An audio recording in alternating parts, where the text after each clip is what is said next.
Everyone, देखिए अब next topic करते हैं हम न्यूक्लियर फोर्सेस। देखो न्यूक्लियर फोर्सेस में देखो इस चीज़ को समझने के लिए न्यूक्लियर फोर्सेस क्या होती हैं, पहले तो आपको ये पता होना चाहिए। न्यूक्लियस होता है, न्यूक्लियस में क्या होते हैं, प्रोटॉन और न्यूट्रॉन होते हैं। तो जो फोर्सेस जो होती हैं, ठीक है, जो यहाँ पर इनमें लग रही होती हैं उसको क्या बोलते हैं हम, न्यूक्लियर फोर्सेज, जो न्यूक्लियस के अंदर लगती हैं। और यहाँ पर आपको देखने में पता चल रहा होगा प्रोटॉन एंड और न्यूट्रॉन है, ठीक है। तो प्रोटॉन प्रोटॉन जो होंगे आपस में, ठीक है, अगर हम इलेक्ट्रोस्टैटिक फोर्स की बात करें तो ये क्या करने चाहिए थे, यहाँ पर रिपेल करने चाहिए थे, लेकिन ये तो यहाँ पर इकट्ठे पड़े हुए हैं, ठीक है ना। प्रोटॉन प्रोटॉन को वैसे तो रिपेल करता है अगर इलेक्ट्रोस्टैटिक फोर्स की बात करें हम, लेकिन यहाँ पर क्या हो रहा है, ये तो सारे एक तरह से क्या हुआ है, बहुत ज़्यादा स्ट्रॉन्ग फोर्सेस से अट्रैक्शन वाली फोर्स लगी हुई है यहाँ पर, तो क्योंकि ये तो यहीं पर है, न्यूक्लियस में है, ठीक है। तो ये फोर्स कौन सी है, अट्रैक्टिव फोर्स है, the strong forces of attraction which hold together the nucleons. Nucleons मतलब प्रोटॉन प्रोटॉन हो गए, न्यूट्रॉन न्यूट्रॉन और प्रोटॉन न्यूट्रॉन, ये सब, ठीक है ना। इनमें जो फोर्सेस लग रही हैं, ठीक है, वो कौन सी फोर्स है, हमारी न्यूक्लियर फोर्सेज है।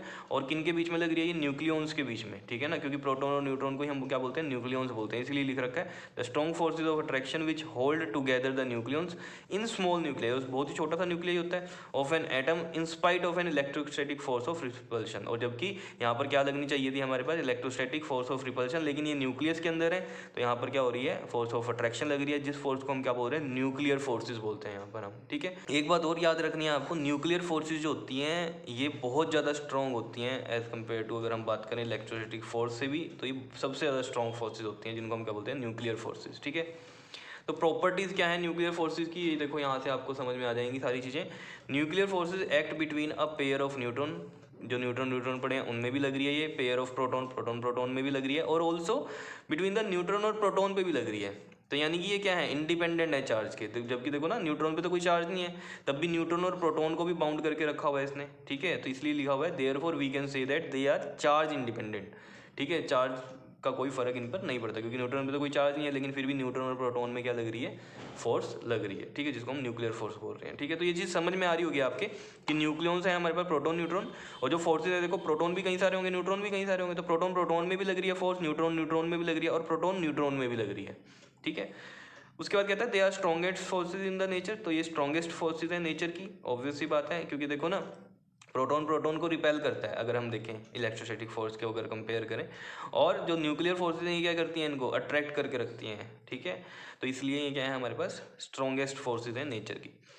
दूसरा क्या कह रहा है, they are very short range forces. Short range forces क्यों है, देखो न्यूक्लियस का जो साइज होता है आपके पास, ये कितना होता है, 10⁻⁻15 मीटर। अब देख लो माइनस में है, 10⁻⁻15 मीटर में इसका साइज होता है न्यूक्लियस का। तो देख लो कितना छोटा सा डिस्टेंस होगा, ठीक है। तो ऑब्वियस सी बात है, यहाँ पर होगा प्रोटॉन, यहाँ प्रोटॉन होगा, ठीक है ना। तो मैक्सिमम साइज में क्या है, 10⁻⁻15 का डिस्टेंस होगा इनमें, क्योंकि न्यूक्लियस का साइज ही इतना है। तो कितने शॉर्ट रेंज में लगती हैं ये, ठीक है ना। और जबकि आपने देखा होगा इलेक्ट्रोस्टैटिक फोर्स तो क्या, थोड़ा डिस्टेंस वहाँ पर आप ज़्यादा भी लेते हो, ठीक है ना, लेकिन यहाँ पर ऐसा नहीं है, क्योंकि देखो ना एक न्यूक्लियस है, न्यूक्लियस के अराउंड क्या है, इलेक्ट्रॉन रिवॉल्व कर रहे हैं। इलेक्ट्रॉन रिवॉल्व क्यों कैसे कर रहे हैं, यहाँ पर ये प्रोटॉन पड़े हैं, न्यूट्रॉन पड़े हैं, तो ये पॉजिटिव चार्ज है इस न्यूक्लियस के ऊपर, और इलेक्ट्रॉन्स पे है नेगेटिव चार्ज, तो यहाँ इलेक्ट्रोस्टैटिक फोर्स लगी हुई है तभी ये घूम रहे हैं, और उसकी वजह से सेंट्रीपिटल भी लगती है, ये पता ही है आपको, तभी घूमते हैं। मेन बात मैं यहाँ समझाना क्या चाह रहा हूँ आपको, कि इलेक्ट्रोस्टैटिक फोर्स में तो डिस्टेंस भी वेरी कर जाता है, ठीक है ना, कि आप थोड़ा ज़्यादा भी डिस्टेंस ले सकते हो, ठीक है। लेकिन यहाँ न्यूक्लियर फोर्सेज में क्या हो रहा है, आपके पास जो रेंज है आपकी बहुत ही शॉर्ट है, क्योंकि न्यूक्लियस का साइज जो है बहुत ही छोटा है, इसी में लगती हैं। तो ये 10⁻⁻15 मीटर होता है, इससे आप अंदाज़ा लगा सकते हो कि कितना छोटा साइज होता है और कहाँ पर ये फोर्सेज लग रही हैं, ठीक है।